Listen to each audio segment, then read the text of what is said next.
Good morning po sa ating lahat. Yan, isang magpagpalang araw na naman po sa bawat isa, isang pinagpalang linggo na kalayaan kung saan malaya po tayong nakakapagpuri at nakakapagsamba sa ating Diyos na buhay.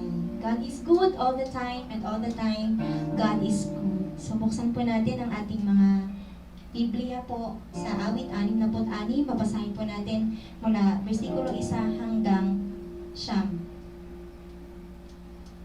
Hallelujah.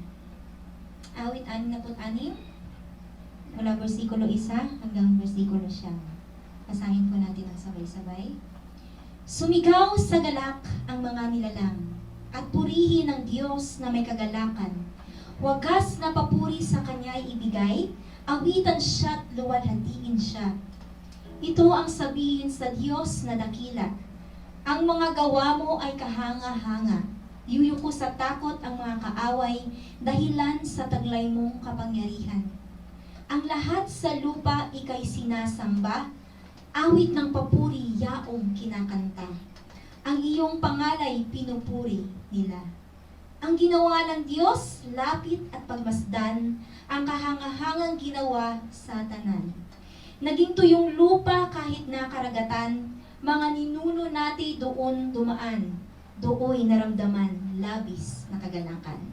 Makapangyarihang hari kailanman, siya'y nagmamasid, magpakailanman, kaya huwag magtatangkang sa kanya'y lumaban. Ang lahat ng bansa'y magpuri sa Diyos, inyong iparinig, papuring malugod.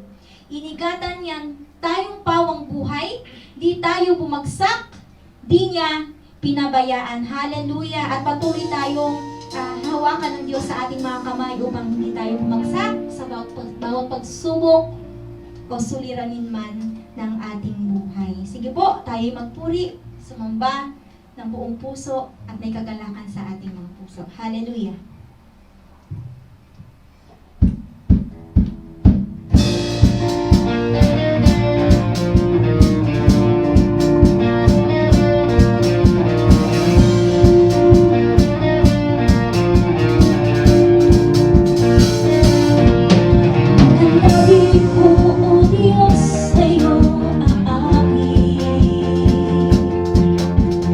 Kahit papurihan sa kalangitan.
mo kami, O Diyos, ng pag-ibig na walang kapantay, walang katumbas.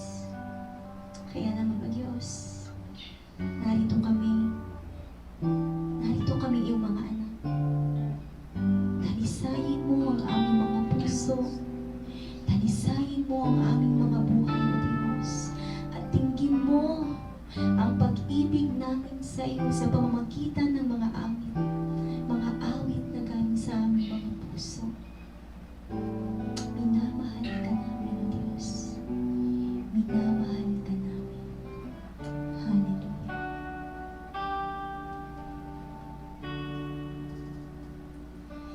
Panginoon, ako ay narito ngayon.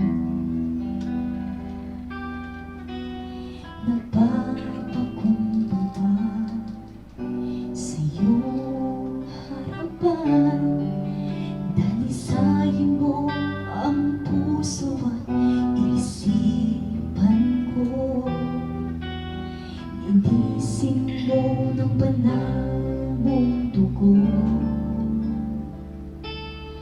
Sa kabila ng mga kasalanan ko, biyaya mo'y hindi nagbabago. Sa kabila ng mga pagkukulang ko, pag-ibig mo'y tapat at totoo. Panginoon, minamahal kita. Tunay ngang ika'y walang katulad.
Habang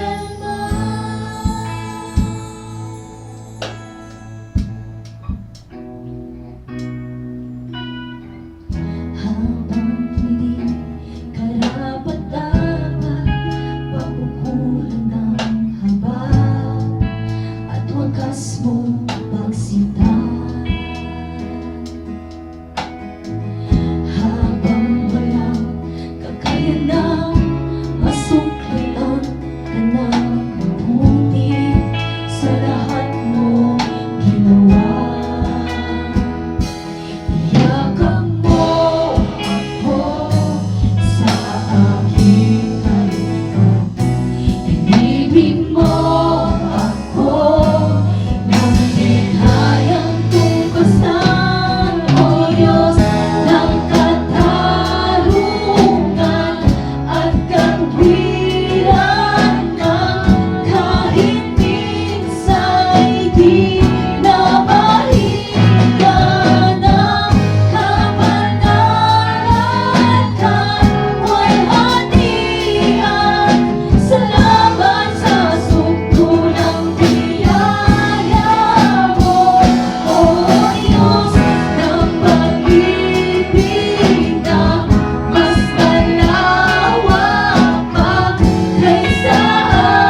katwiran na kahit minsa'y di nabahira ng kabanalan kalwalhatian.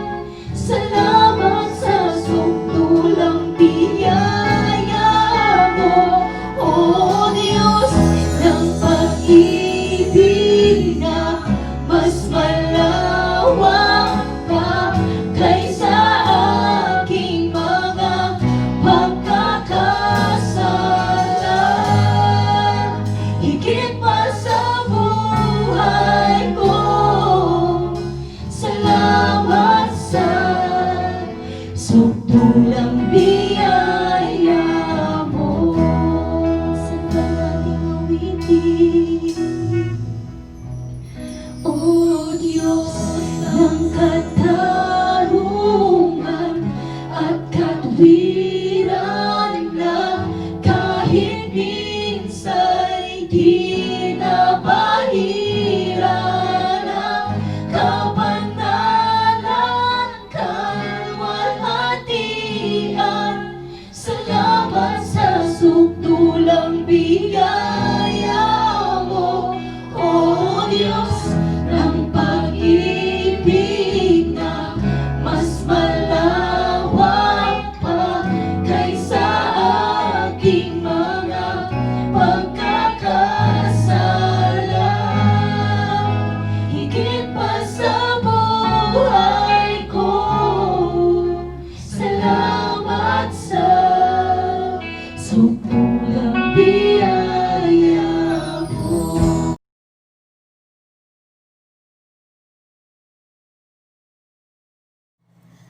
Good morning. God is good all the time, and all the time God is good. Isang mapagpalang umaga po sa bawat isa sa atin, at patuloy po tayong magpapasalamat sa ating Diyos na buhay na ni kailanman hindi niya tayo iniwanan ni pababayaan. Ngayong umaga po, bago po tayo magpapatuloy, tayo po'y manalangin muna at tayo lumapit sa ating, dumulog sa ating Diyos na buhay na napakabuti sa bawat isa sa atin. Dakilang Diyos na makapangyarihan, kami po ay patuloy na lumalapit sa inyo at nag-uumapaw ang aming mga puso ng pasasalamat. Salamat o Diyos sa iyong katapatan at kadakilaan sa bawat isa sa amin. Salamat Panginoon sa iyong ibayong pag-iingat sa buong isang linggo. At Panginoon, sa aming pagpapakinig ng iyong mga salita ngayong umaga, kami po ay umaasa ng patuloy mong pagbigay sa amin ng karunungan at bukas na puso na maintindihan namin, Panginoon, ang iyong mga salita. At sa gayoy, magbibigay ito ng pag-asa, magbibigay itong katatagan at kalakasan, Panginoon, sa aming mga buhay. Salamat o Diyos, purihin ka, luwalhatiin ka, Panginoon. Salamat, Panginoon. Ito pong aming dalangin sa pangalan po ni Jesus. Amen. Ngayong umaga po, ang mensahe po ngayong umaga ay pinapamagatan ko pong I believe, therefore I have spoken.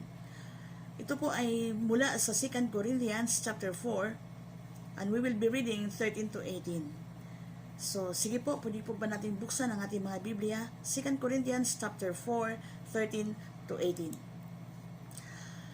It is written, I believe, therefore I have spoken. With that same spirit of faith we also believe, and therefore speak. Because we know that the one who raised the Lord Jesus from the dead will also raise us with Jesus and present us with you in his presence. All this is for your benefit, so that the grace that is reaching more and more people may cause thanksgiving to the overflow to the glory of God. Therefore, we do not lose heart. Though outwardly we are wasting away, yet inwardly we are being renewed day by day. For our light and momentary troubles are achieving for us an eternal glory that far outweighs them all. So we fix our eyes not on what is seen, but on what is unseen. For what is seen is temporary, but what is unseen is eternal. Mga kapatid, I believe, therefore I have spoken. Si Pablo ang sumulat nito at ito hinango niya mula sa lumang tipan sa aklat ng mga awit. awit 116 verse 10, hinango po niya ito. At napakatindi ngayong umaga po, pag-usapan po natin na yung kumpiyansa, yung tiwala ni Pablo sa kanyang pinanampalatayahan, therefore, siya ay nagsalita. At hindi lamang niya sinasabi ang kanyang pinanampalatayahan, isinasagawa niya, inilalakad niya, at ipinamumuhay niya. I believe, therefore I have spoken. What a confident faith na mayroon si Pablo. Ano nga ba? Bakit nga ba? Saan nga ba nanggagaling ang kanyang kumpiyansa? Saan nga ba nanggagaling ang kanyang tiwalang lubos-lubos na mabanggit niya na ito na I believe? Saan daw po nagmumula? I believe, therefore I have spoken. Saan po nagmumula yung mga sinasabi at pinamamuhay at inilalakad niyang uri ng buhay? Ipinamumuhay niya ang kanyang practical na buhay. Saan ito po? Anong pinag-aangklahan? Ano po ang tinatayuan ni Pablo para with confidence and boldness masasabi niya itong mga bagay na ito? Walang iba mga kapatid. Una sabi niya, I believe, therefore I have spoken. Napakahalaga po ang pananampalataya upang mayroon tayong matibay na tinatayuan. Sa ating panahon ngayon, sa ating season ngayon ng buhay na we are facing ng isang kinakaharap na hindi po ito biro. At marami na pong nadidiskarel at marami na pong halos mawalan ng pag-asa. Pero mga kapatid, si Pablo, yung ating pinagdaanan ngayon, hindi ko alam kung gaano kung ihambing ito, i-compare ito sa mga pinagdaanan ni Pablo, may matindi pa ba sa kanyang mga pinagdadaanan? Pero si Pablo na natiling matatag, natiling matibay at nakatayong punong-puno ng pag-asa. Dahil bakit? Siya ay may kumpiyansa sa kanyang pananampalataya. I believe, therefore I have spoken. A confident faith na mayroon si Pablo. Saan nanggagaling ang kanyang confident faith? Saan nanggagaling yung kanyang mga sinasabi na tinatayuan niya na siyang naging matibay na pundasyon sa kanyang pagministeryo at sa kanyang buhay, even sa kanyang personal na buhay? Ito yung nanghahango o nagmumula sa salita ng Diyos. A confident faith, magkaroon lamang tayo ng kumpiyansa, magkaroon tayo ng matibay na matatag na pagtayo sa ating pananampalataya. Ito yung nagmumula, walang iba kundi sa salita ng Diyos. Romans 10:17, ang pananampalataya ay nagmumula mismo sa papakinig ng salita ng Diyos. Si Pablo, hindi lamang siya hanggang papakinig, nag-umpisa ang kanyang pananampalataya sa pagkikinig, pero ito ipinamumuhay niya, ito'y tinanggap niya, ipinamumuhay niya, inilalakad niya, and therefore, nasasabi niya, I believe, and therefore, I have spoken.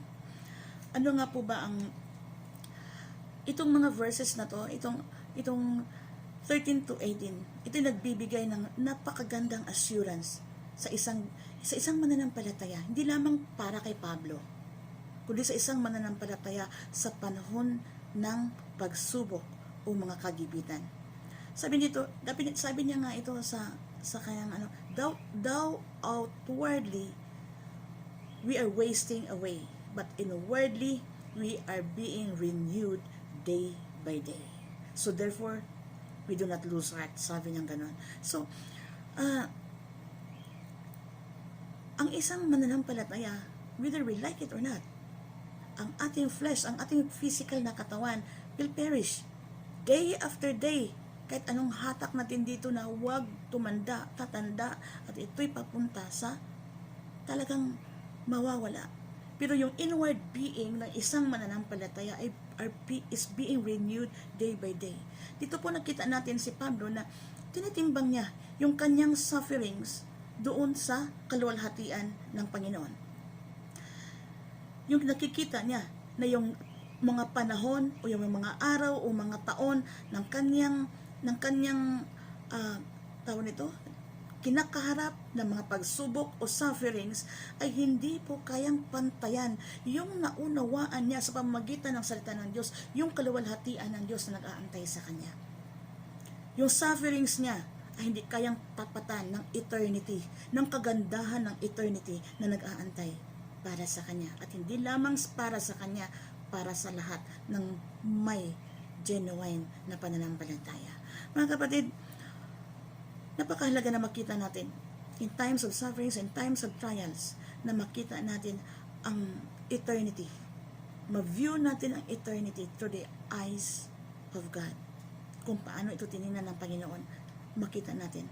And life takes on a new meaning. Kahit pa sabihin natin, iba na ang buhay. Pagbabalik ng new normal, iba na ang buhay.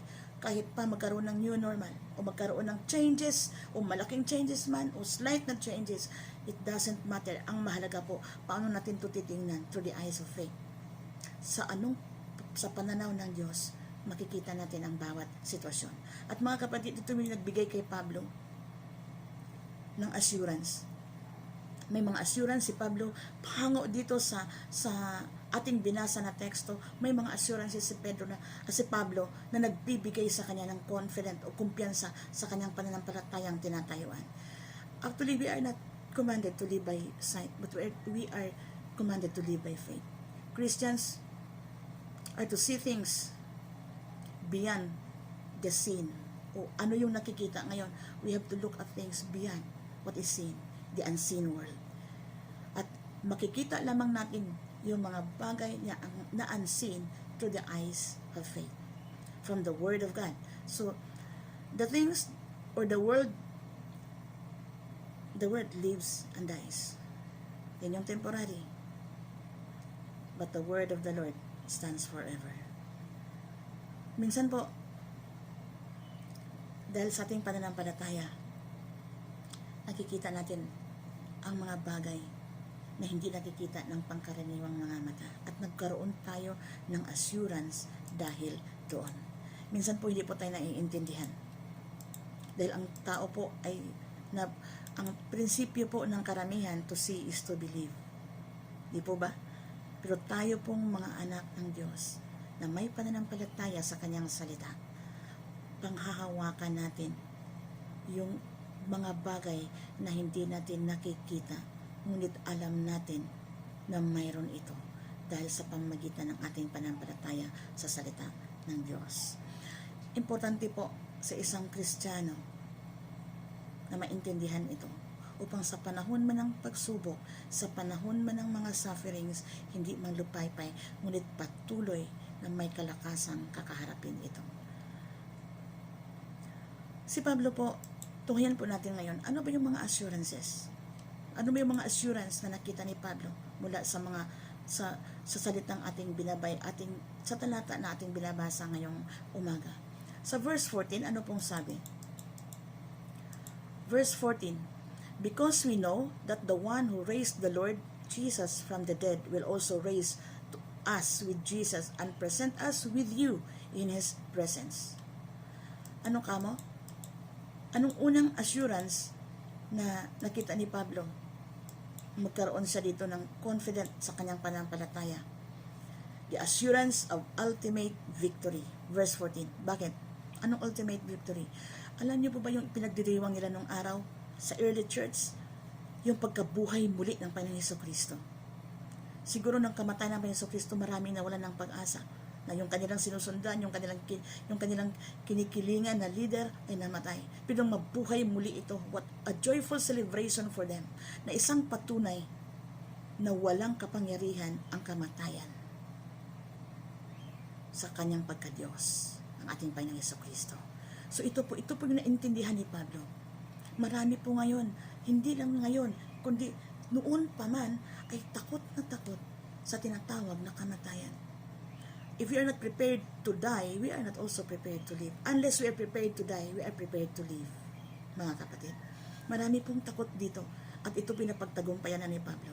Kasi una, si Pablo po, alam niya ang kanyang physical na katawan. Sabi niya, thou outwardly we are wasting away. Alam ni Pablo na sa gusto niya at sa ayaw, ang kanyang physical na katawan ay mawawala at mawawala. Mag-deteriorate, mag-perish, and then it will be gone. Pero ano po yung ultimate victory na kanyang sinasabi? Yung kamatayang spiritual. Hindi, sabi na ni Pablo, for to me to live is, to die is gain and to live is Christ. Mamatay, mabuhay si Pablo, mayroong pakinabang. Kaya hindi niya kinakatakutan ng kamatayan. The ultimate victory. Ang Panginoong Hesukristo hindi kinakatakutan ng kamatayan. He rose again from the dead. Therefore, sinabi ni Pablo, kung siya binuhay muli mula sa mga patay, bubuhayin din tayong muli kasama niya, magkasama tayong buhayin muli at ipresenta tayo sa Diyos. Napakasarap pakinggan. Daw outwardly we are wasting away. Physically, mawawala ito. Mawawala tayo physically. Pero yung tunay na victory, yung kapangyarihan ng Diyos na buhayin tayo muli at tayo mamumuhay na makasama niya magpakailanman. Wala na pong hawak sa atin ang kamatayan. Ano yung kamatayan? Kamatayang espiritual. Dahil tayo binuhay at bubuhayin muli ng Panginoon. Mamatay man tayo physically, bubuhayin tayo muli ng Panginoon na kasama ang iba pang may pananampalataya kay Kristo. Naintindihan ito ni Pablo. Kaya si Pablo, saan man siya sumuong, saan man siya pumupunta, hindi niya kinakatakutan ang kamatayan. Sabi niya, day and night we face death. Ilang beses siya na nandoon na sa bingit ng kamatayan. Ngunit si Pablo ay buong tapang na pinagpapatuloy ang layunin ng Diyos sa kanyang buhay, ang mandato ng Diyos sa kanyang buhay na buong tapang, buong courage na hinarap niya anuman ang mayroong bingit ang kamatayan dahil alam niya na pagtagumpayan na ito. Anumang fear na mayroon siya ngayon o mayroon siya noon na kanyang naranasan, anumang risk o anumang dangers na mayroon yon, alam niya na pagtagumpayan na yun ng Panginoong Hesukristo 2,000 years ago. At wala pong dahilan na hindi natin ito mapagtagumpayan. Mga kapatid, Paul has the assurance of ultimate victory. Pangalawa po, Paul has the assurance that God would be glorified. Iba po ang pananaw ni Pablo. Kaya sabi niya, I believe, therefore I have spoken. He has a confident faith na sa bawat niya hakbang, sa bawat niya gagawin, sa bawat sitwasyon ng kanyang buhay, may assurance siya na ang Diyos ay naluwalhati. Sa ating sitwasyon ngayon, magkaroon tayo ng kumpiyansa sa ating pananampalataya. Ano man ang ating pinagdadaanan sa mga panahon ngayon, Panginoon, in every situation, nasasabi ba natin, in every situation, in every circumstances, Lord, let your name, let it be our aim to give His name the glory. Sa kawalan, sa kasaganahan, na lockdown ka man, na quarantine ka man, o malaya ka mang makalakad o makapunta sa kung saan-saan, ang mahalaga po doon, may assurance ka na sa bawat hakbang, sa bawat kaisipan, at sa bawat ginagawa mo, sa bawat sitwasyon, ang Diyos ay naluwalhati. Wow! I believe, therefore I have spoken, because si Paul ay may assurance that God would always be glorified sa kanyang buhay. Isa pa pong assurance na nakita natin kay Pablo sa pamagitan ng talatang ito, the assurance that his trials were for his benefit. Verse 16 to 17. Tunghayan lang po natin. Napakaganda yung sinabi niya. Verse 16 to 17. Ang sabi niya doon, therefore we do not lose heart. Though outwardly we are wasting away, yet inwardly we are being renewed day by day. For our light and momentary troubles are achieving for us an eternal glory that far outweighs them all. Wow! Yung sufferings, yung trials na kanyang pinagdadaanan ay hindi niya tinitingnan itong pahina o ito'y pasakit o ito man ay sabihin na natin na mahahamak ang kanyang buhay. Hindi. Una po, the assurance of the ultimate victory. Pangalawa po, the assurance that God would be glorified sa kanyang buhay. Kaya ganun kakumpiyansa ang kanyang pananampalataya. Pangatlo po, the assurance that his trials were for his benefit. Wow! Napakagandang pakinggan. Nasa bawat trials, sa bawat persecutions na kanyang kinakaharap, ang nakikita niya, hindi ito para sa ikapahama ko, kundi para ito sa aking benepisyo, ikakabuti. His trials were not against him, but his trials were working for him. Bakit? Doon tayo dinadalisay. Doon tayo nare-remind sa bawat po pagsubok, doon natin makikita patuloy ang kapangyarihan ng Diyos sa ating buhay if we yield to God in times of trials. Marami po na pagsumubok, marami po na pag ang isang tao o mananampalataya, hindi po lahat. Marami po tayong nakikita dyan na pag dumanas na ng pagsubok yun na may sa kanyang kagagawan o ito man ay pagsubok dahil sa ating pagsunod sa Panginoon, marami po na naging bitter. Marami po nagsabi na, tinawag ako, naglingkod ako, pero bakit ganito, bakit ganito? Mga kapatid, si Pablo naintindihan niya ito. Ito yung kumpiyansa, isa sa mga kumpiyansa ng kanyang pananampalataya na sinabi niya, ang kanyang trials ay hindi para hamakin o wasakin siya, kundi ang trials ay para sa kanyang benepisyo. Sabi niya, momentary versus eternal. At yung trials na yon are not working against him, but working for his own good and benefit. Nakita ni Pablo na ang trials na kanyang kinakaharap, sa bawat dangers na kanyang nasusuong sa kanyang buhay, ito ay magpapatibay at ito ay magpapatatag sa kanya. And one thing is for sure, hindi siya ito hahamakin bagkus siya lalabas na isang purong refined as gold. Character building. Doon po assured si Pablo na ang kanyang bawat pagsubok ay binibuild ang kanyang karakter ng Panginoon. So, nakikita niyo, Paul was writing with eternity's values in view. Tinitimbang niya ang kanyang present trials against versus the future glory na nag-aantay sa kanya. Kaya nakita niya na itong trials na to kumpara sa future glory na inihanda ng Panginoon para sa akin, walang binabatbat yung momentary and light troubles compared the surpassing greatness at glory ng Panginoon na ipapahayag sa kanya. Kaya si Pablo, ano man ang kondisyon, ano man ang panahon, hindi siya natitinag.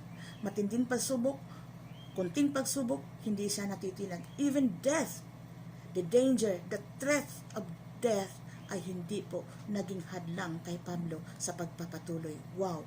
The assurance that his trials were for his benefits. Ikaw pa, kapatid, na nakikinig ngayong umaga, masasabi mo ba na yung pagsubok, kung mayroon ka mang pagsubok, lahat tayo nasubok ata sa sitwasyon ng pandemic na ito. Pero ang tanong ko po ngayon, nasisira ka ba, nawawasa ka ba, o tumitibay ka dahil sa pagsubok na ito? Are you assured are you confident of your faith that these trials, this situation that we are facing will benefit us, not to harm us, but ito'y magbibigay sa atin ng pag-asa na mayroon tayong Diyos na buhay na patuloy na kumakalinga sa atin.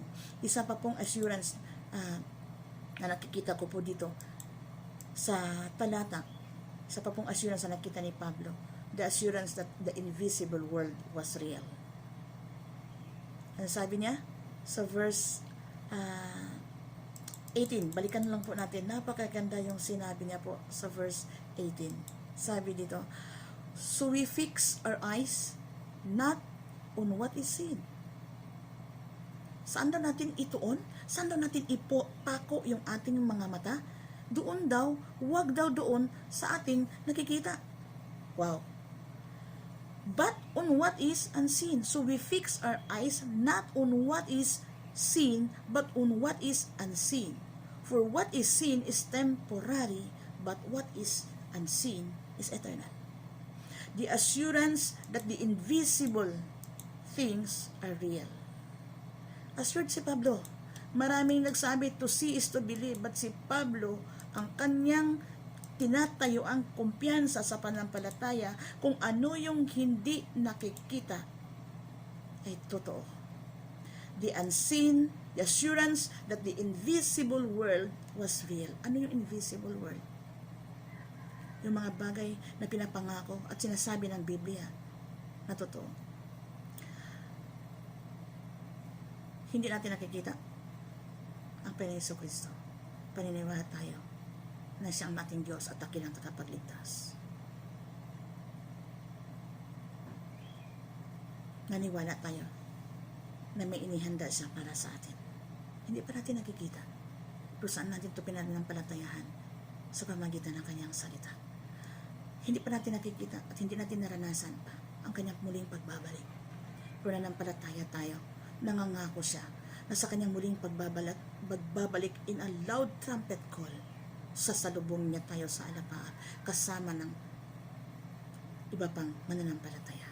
And those who were dead in Christ will rise first. Then tayo po ay susunod. A blessed assurance of hope.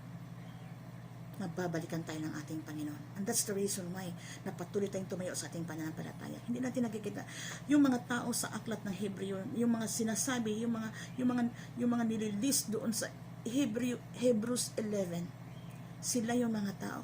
Hindi nila nakita, natanaw lamang nila ang pangako, pero nagpapatuloy sila dahil they were looking forward for a city. Alam nila, naintindihan nila na strangers lamang sila sa mundong ito. Mayroon silang nilulook forward na citizenship in heaven. Mayroon silang bagong city, mayroon silang lugar na may inaasam-asam, na intindihan nila na kahit pa mamuhay sila ng 1,000 taon sa mundong ito, all the things in this world are temporary. Lahat matatapos, at ito'y naintindihan din po ni Pablo. In verse 18, sabi niya, fix your eyes not on the things that are seen, but on the things that are unseen. For the seen things are temporal, but the unseen things are eternal. Hindi ko sinasabi, hindi na natin kailangan ang mga bagay na nandito nakikita natin.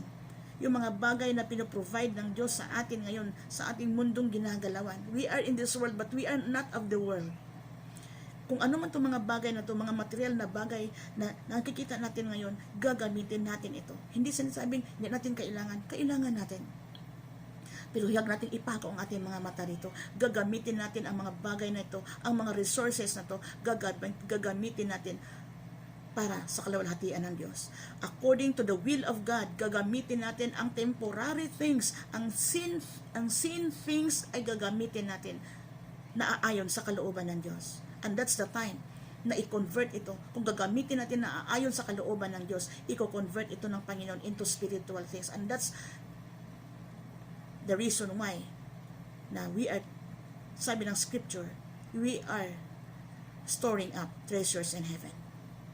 Itong temporary na mga bagay na to, gagamitin natin para sa kalawalhatian ng Diyos. Gagamitin natin ang ating resources. Gagamitin natin ang ating material na mga bagay na ipinagkaloob ng Panginoon para sa kanyang kalooban, na ayon sa kanyang kalooban at para sa kanyang kalawalhatian, upang ito'y magkaroon tayo ng riches o treasure in heaven.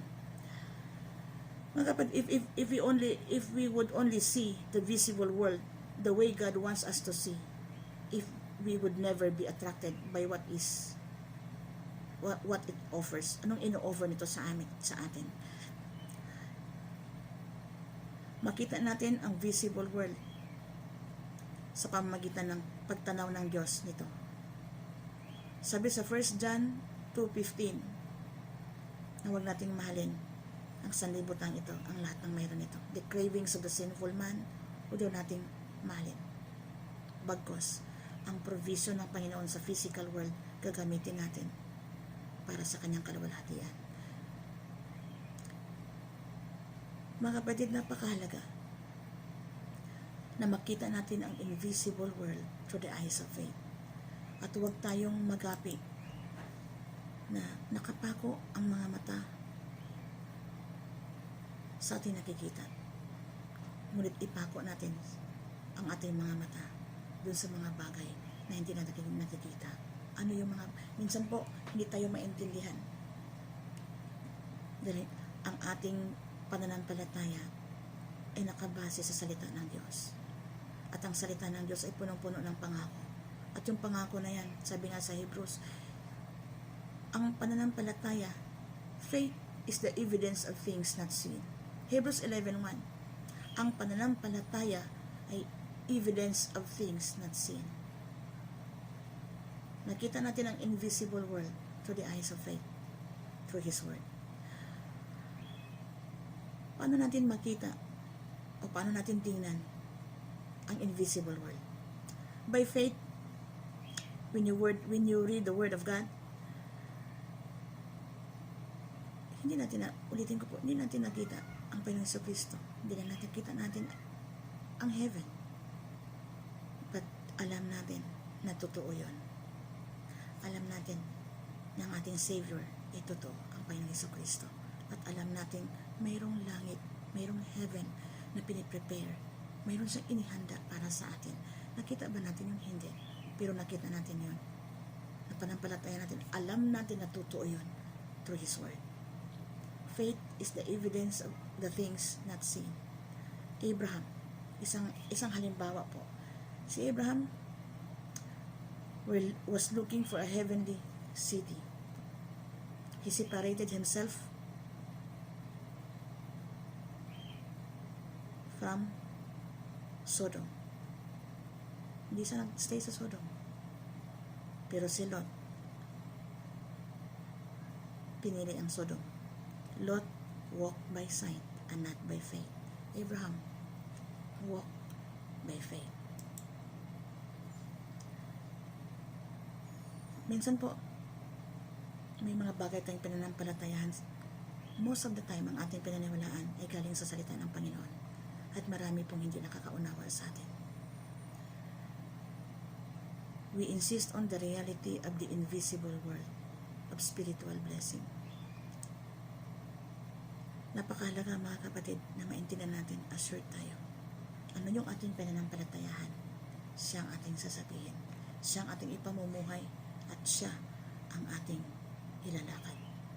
Doon tayo magkaroon ng kumpiyansa sa pananampalataya. Doon tayo magkakaroon patuloy ng katatagan sa ating pananampalataya. Whatever happens, we are assured of the ultimate victory. Ano yung ultimate victory? Jesus Christ overcame death, sin, and death. We are assured. We have the assurance that God would be glorified sa bawat sitwasyon natin. That assured tayo that God is glorified sa bawat natin gagawin. Assured tayo na yung trials o persecutions in following Jesus are not meant to harm us, but they are for our benefit. At assured po tayo na ang ating buhay po ay hindi nakapako, ang ating pamumuhay ay hindi nakapako sa ating nakikita. Kung makita natin, marinig natin yung mga news ngayon, nakapanghihina. Pero pag intindihin natin na Panginoon, mayroong invisible world na totoo, na wala nang sakit, wala nang kalungkutan sa piling ng Panginoong Diyos. Kaya hindi natin katakutan anuman ang ating pinagdaanan sa buhay na ito, anuman ang ating sitwasyon. Dapat matatag po, mayroon tayong confident na pananampalataya. The ultimate victory, the assurance that God would be glorified in bawat sitwasyon. The assurance that the invisible world is real. Napakahalaga. The assurance that our trials and persecutions or sufferings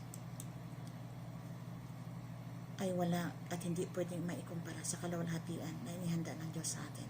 At yung ating momentary or light and momentary troubles are achieving for us. Ano yung ina-achieve yun? Patuloy tayong hinuhubog sa ating pananampalataya. Whatever trials that we are in, we encounter sa buhay natin, hindi ito para pahamak sa atin. Even the situation that we are in right now, hindi ito magpapahamak sa atin.